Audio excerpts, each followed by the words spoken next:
Ethusim Kipana Chung,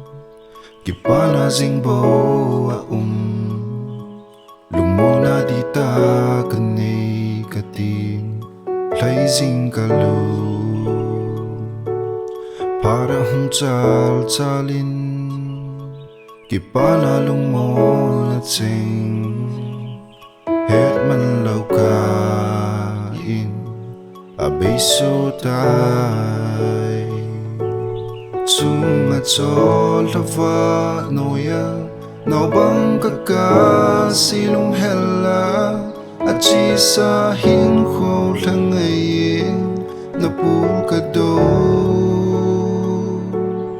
Hetman henkho ni timil tangyam khát vây bé hi dòng lệ nakamdam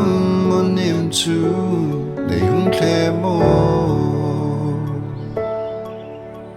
I henkho cheng abul Phat sut the ding hile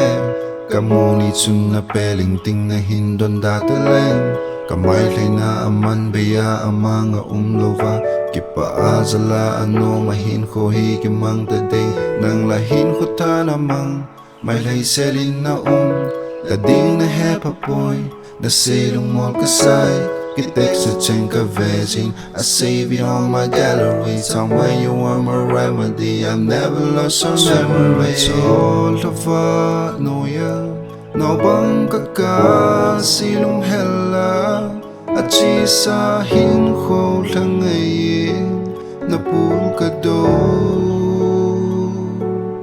henkho ni timil tangyam khát vây bé hi dòng lệ nakamdam mon niệm chu để hung khe mo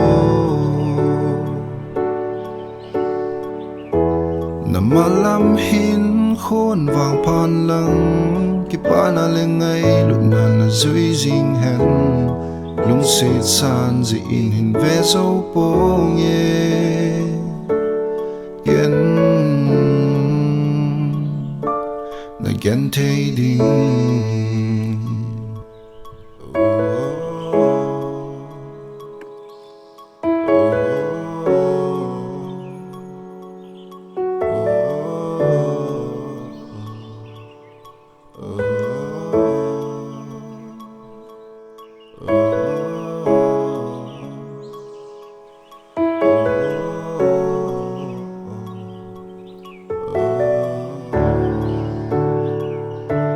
Chung chollha Naobang kaka selung Achesa henkho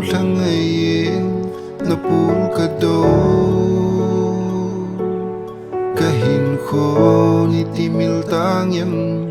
khát vây bé hi dòng lệ nakamdam mon niệm chu